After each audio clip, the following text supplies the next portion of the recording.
तो दोस्तों, आज हम कन्या भ्रूण हत्या के बारे में जो भी उसके कारण है, उसका अर्थ और उपायों के बारे में चर्चा करेंगे। कन्या भ्रूण हत्या ये भारतीय समाज में एक ऐसा प्रश्न बना हुआ है जिसकी वजह से कई नए प्रश्न निर्माण हो रहे हैं। तो इस कन्या भ्रूण हत्या के बारे में आज हम चर्चा करने वाले हैं।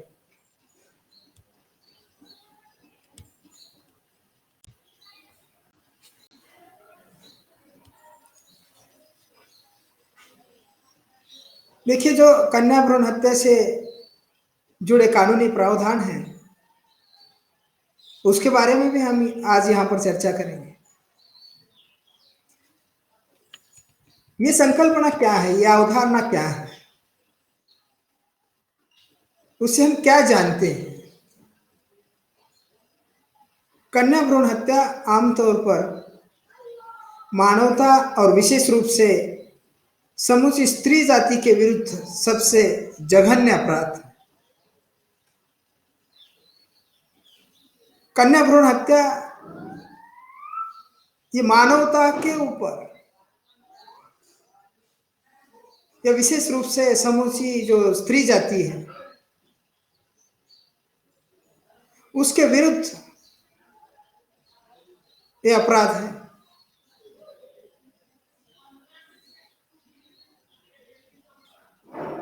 हम जनगणना के बारे में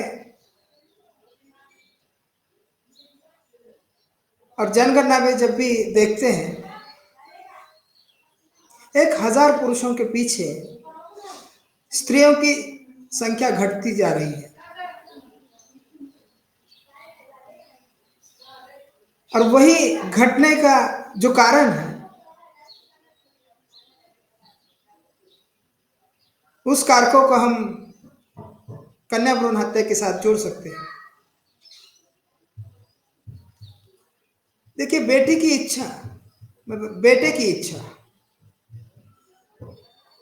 क्योंकि भारत में पितृसत्ताक कुटुंब व्यवस्था है।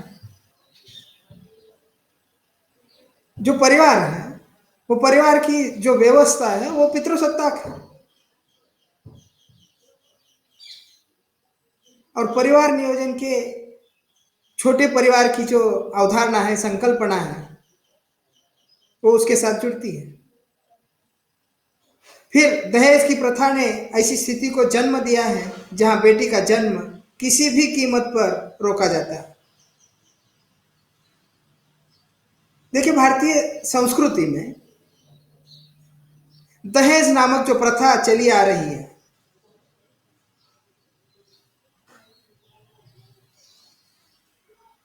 कि विवाह के समय बेटी के पिता को बेटे के घर वालों को दहेज देना पड़ता है और दहेज में कई रूपों में दहेज दिया जा सकता है। वस्तुओं के रूप में दिया जा सकता है या आर्थिक रूप में भी दिया जा सकता है। और ये दहेज की प्रथा जो है उस प्रथा ने ऐसी स्थिति को जन्म दिया है जहां बेटी का जन्म किसी भी कीमत पर रोका जा सकता है।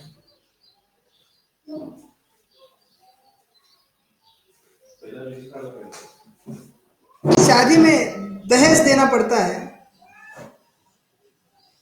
इसलिए बेटी को जन्म ही लेने नहीं देना है। ये विचारधारा लोगों के मन में बढ़ रही है। इसीलिए समाज के अगुआ लोग मां के गर्भ में ही कन्या की हत्या करने का सबसे गंभीर अपराध करते हैं। अभी टेक्नोलॉजी इतनी विकसित हुई है, तो ये टेक्नोलॉजी के आधार से हम गर्भ में ही पहचान रहे हैं कि ये बेटा है या बेटी है।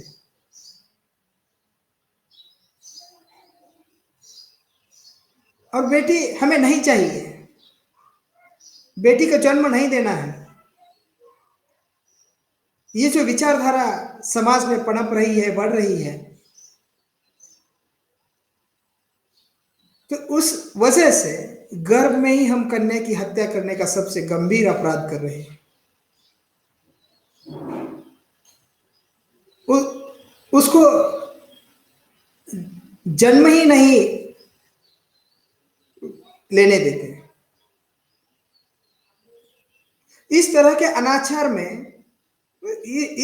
अनाचार ने मानवाधिकार, वैज्ञानिक तकनीक के उपयोग और दुरुपयोग की नैतिकता और लैंगिक भेदभाव के मुद्दों को जन्म दिया।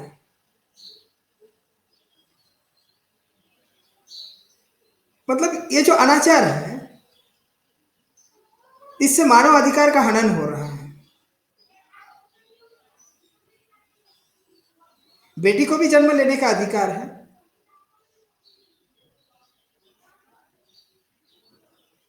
लेकिन फिर भी हम उसको जन्म लेने नहीं दे रहे, इसलिए मानव अधिकार का हनन हो रहा है। और जो वैज्ञानिक तकनीक है, उसका उपयोग और दुरुपयोग की नैतिकता और लैंगिक भेदभाव के मुद्दों को जन्म दिया है। इस स्थिति में गर्भ से लिंग परीक्षण जांच के बाद बालिका शिशु को हटाना कन्या भ्रूण हत्या है।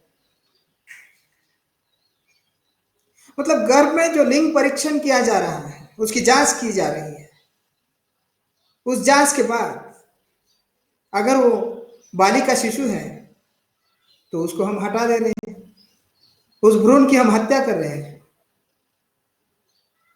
केवल पहले लड़का पाने की परिवार में बुजुर्ग सदस्यों की इच्छाओं को पूरा करने के लिए जन्म से पहले बालिका शिशु को गर्भ में ही मार दिया जाता है, क्योंकि यहाँ की संस्कृति, यहाँ की पारिवारिक व्यवस्था ऐसी व्यवस्था है, क्योंकि उसमें बेटे के जन्म को अधिक महत्व है, बेटे को अधिक महत्व है। क्योंकि जो सत्ता का अधिकार है, जो संपत्ति का अधिकार है, वो पिता से बेटे की ओर जाता है। इसलिए ये जो व्यवस्था है, इस व्यवस्था में जो परिवार में बुजुर्ग सदस्यों की इच्छाओं को पूरा करने के लिए जन्म से पहले बालिका शिशु को गर्भ में मार दिया जाता है। ये सभी प्रक्रिया पारिवारिक दबाव, खासतौर से पति और ससुराल पक्ष के लोगों के द्वारा की जाती है। मतलब ये जो भी परिवार के पुरुष लोग हैं,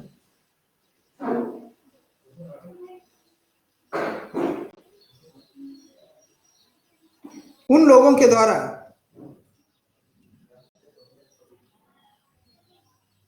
ये दबाव डाला जाता है। गर्भपात कराने के पीछे सामान्य कारण नियोजित गर्भ है, जबकि कन्या भ्रूण हत्या परिवार द्वारा की जाती है। अभी कन्या भ्रूण हत्या जो हो रही है, जितनी भी भ्रूण हत्या इस समाज में होती है, भारतीय समाज में,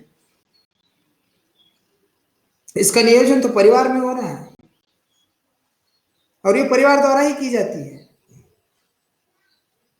भारतीय समाज में अनचाहे रूप में पैदा हुई लड़कियों को मारने की प्रथा सदियों से है।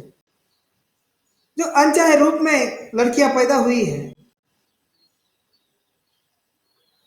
उनको मारने की प्रथा सदियों से चली आ रही है। लोगों का मानना है, मतलब देखिए कि लोगों का मानना है कि लड़के परिवार के वंश को जारी रखते हैं। मतलब जो बेटा है, जो लड़का है, वो परिवार के वंश को जारी रखता है। यहाँ की संस्कृति ऐसी है। परिवार पिता के नाम से चलता है, पिता की ओर से वो बेटे को हस्तांतरित किया जाता है। जबकि ये बेहद आसान सी बात नहीं समझते कि दुनिया में लड़कियां ही शिशु को जन्म दे सकती हैं, लड़के नहीं। मतलब दोनों की जरूरत है, बेटे और बेटियां। इस समाज को इन दोनों की जरूरत है। फिर भी हम कन्या भ्रूण को गर्भ में ही मार रहे हैं। अब इसके जो कारक हैं, जो भी कारण है कन्या भ्रूण हत्या के, इसमें कुछ सांस्कृतिक और सामाजिक आर्थिक नीतियों के कारण पुराने समय से किया जा रहा कन्या भ्रूण हत्या का अनैतिक कार्य है। देखिए, कुछ सांस्कृतिक कारण भी है, सामाजिक और आर्थिक नीतियां भी उसको बढ़ावा दे रही है। भारतीय समाज में कन्या भ्रूण हत्या के जो कारण हैं वो यहाँ पर दिए गए हैं। कन्या भ्रूण हत्या की मुख्य वजह बालिका शिशु पर बालक शिशु की प्राथमिकता है। एक बालिका शिशु और दूसरा बालक शिशु, एक बेटा और एक बेटी। बेटे को अधिक महत्व है, इसलिए बेटी की हत्या की जा रही है। तो मतलब शिशु की, जो बालक शिशु है, उसकी प्राथमिकता अधिक है, क्योंकि पुत्र आय का मुख्य स्रोत होता है, जबकि लड़कियां केवल उपभोक्ता के रूप में होती है। ये एक विचारधारा समाज में चल रही है, क्योंकि पुत्र आय का मुख्य स्रोत होता है, जबकि लड़कियां केवल उपभोक्ता के रूप में होती है। समाज में गलतफहमी है कि लड़के अपने भावनिक अभिभाव की सेवा करते हैं, जबकि लड़कियां पराया धन होती है। मतलब लड़के अपने अभिभावक की सेवा करते हैं, अपने परिवार की सेवा करते हैं, जबकि लड़कियां पराया धन होती है। मतलब शादी के बाद वो एक घर से दूसरे घर चली जाती है।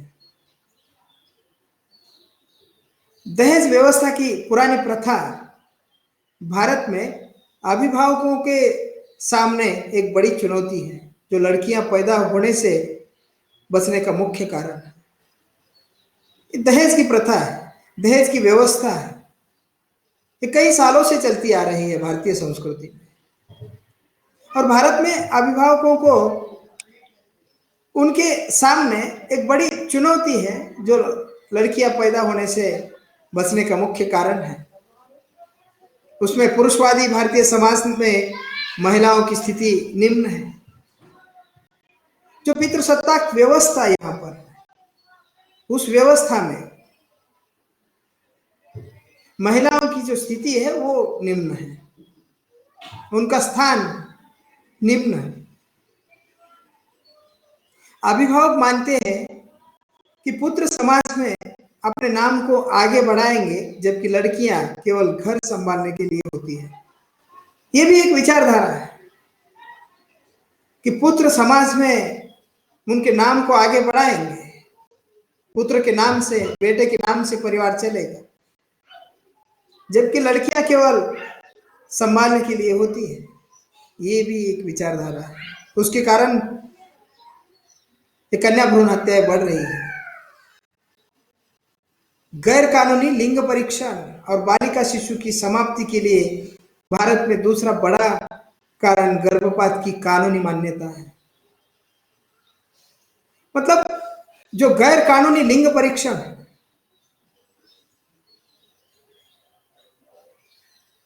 गर्भ में पहचाना जाता है कि ये बेटा है या बेटी है, उसका लिंग परीक्षण किया जाता है। बालिका शिशु की समाप्ति के लिए भारत में ये भी एक दूसरा बड़ा मतलब कारण गर्भपात की मान्यता है। उसके लिए पीसीपीएनडीटी एक्ट भी बना है, उसके ऊपर रोक लगा दी है। लेकिन उस एक्ट के पहले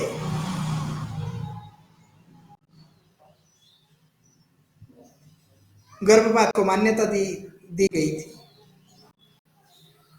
तकनीकी उन्नति ने भी कन्या भ्रूण हत्या को बढ़ावा दिया है। जो टेक्नोलॉजी बनी है, जो टेक्नोलॉजी का विकास हुआ है, उस टेक्नोलॉजी की उन्नति के कारण स्त्री भ्रूण हत्या बढ़ी है। क्योंकि पहले टेक्नोलॉजी नहीं थी तो पता नहीं चलता था, जब तक जन्म नहीं होता था तब तक पता नहीं चलता था कि ये बेटा है या बेटी है। लेकिन अभी टेक्नोलॉजी की वजह से जन्म लेने के पहले ही पता चलता है कि ये बेटा है या बेटी है, यह पता किया जाता है। अभी जो कन्या भ्रूण हत्या का अर्थ है, मतलब कन्या भ्रूण हत्या का मतलब है मां की कोख से मादा भ्रूण को निकाल फेंकना, मतलब मार देना, उसकी कोख में ही उसको मार देना। मां की कोख में कन्या भ्रूण को मार देना, उसको निकाल देना, उसको फेंक देना। जन्म पूर्व परीक्षण तकनीकी अधिनियम 2002 की धारा 4 के तहत उसके अनुसार भ्रूण को परिभाषित किया गया है। निषेचन या निर्माण के 97वें दिन से शुरू होकर अपने जन्म के विकास की अवधि के दौरान एक मानवीय जीव, उसको हम भ्रूण कहते हैं। और ये कन्या भ्रूण हत्या के जो प्रभाव है समाज के ऊपर, उसका क्या प्रभाव होता है। कन्या भ्रूण हत्या ने बुराइयों की एक श्रृंखला को जन्म दिया है। कई समस्याएं पैदा हुई है, उत्पन्न हुई है, और बुराइयों की एक श्रृंखला को जन्म दिया है। पिछले 3 दशकों में बड़े पैमाने पर कन्या भ्रूण हत्या के कुप्रभाव गिरते लिंगानुपात और विवाह योग्य लड़कों के लिए वधुओं की कमी के रूप में सामने आए। देखिए कितने परिणाम इसके समाज में दिख रहे हैं। पिछले 2-3 दशकों में बड़े पैमाने पर कन्या भ्रूण हत्या के कुप्रभाव के कारण लिंगानुपात गिर रहा है। जो समानता थी स्त्री और पुरुष के संख्या में, उसका अनुपात गिर रहा है। और विवाह योग्य जो लड़के हैं उनके लिए वधुओं की कमी है। इसके अलावा जनसंख्या विज्ञानी आगाह करते हैं कि अगले 20 सालों में चूंकि विवाह योग्य महिलाओं की संख्या में कमी आएगी, इसलिए पुरुष कम उम्र की महिलाओं से विवाह करेंगे। आगे जाकर इसके परिणाम और भी भयावह होने वाले हैं, क्योंकि पुरुषों को शादी के लिए लड़कियां नहीं मिलेंगी, पुरुष कम उम्र की महिलाओं से विवाह करेंगे, जिससे जन्म दर में वृद्धि के कारण जनसंख्या वृद्धि की दर भी ऊंची हो जाएगी। फिर जनसंख्या की वृद्धि हो जाएगी, उसका दर बढ़ जाएगा। लड़कियों को अगवा करना भी इसी से जुड़ी एक समस्या है। ये भी समस्या पैदा हुई है कि उनको अगवा किया जाता है लड़कियों को। अविवाहित पुरुषों की अधिक तादाद वाले समाज के अपने खतरे हैं। तो ये कई खतरे हैं समाज के लिए। यौन कर्मी के तौर पर अधिक महिलाओं का शोषण होने की संभावना है। यौन शोषण और बलात्कार इसके स्वाभाविक परिणाम हैं, और जो परिणाम समाज में दिख रहे हैं ये भी इसके स्वाभाविक परिणाम हैं। पिछले कुछ सालों में, मतलब पिछले कुछ सालों से यौन अपराधों का तेजी से बढ़ता ग्राफ असमान लिंगानुपात के परिणामों से जुड़ा है। मतलब जो पिछले कुछ सालों से जो यौन अपराध तेजी से बढ़ रहे हैं, उसका जो ग्राफ है वो भी असमान लिंगानुपात के परिणामों से ही जुड़ा हुआ है। क्योंकि ये संख्या कम अधिक हो रही है, पुरुषों की संख्या ज्यादा है और स्त्रियों की संख्या कम। जब समाज में इम्बैलेंस हो जाएगा तो ये कई सारे प्रश्न समाज में जन्म लेंगे, और ये इन प्रश्नों ने जन्म लिया है, ये बढ़ रहे हैं, इनकी संख्या बढ़ रही है।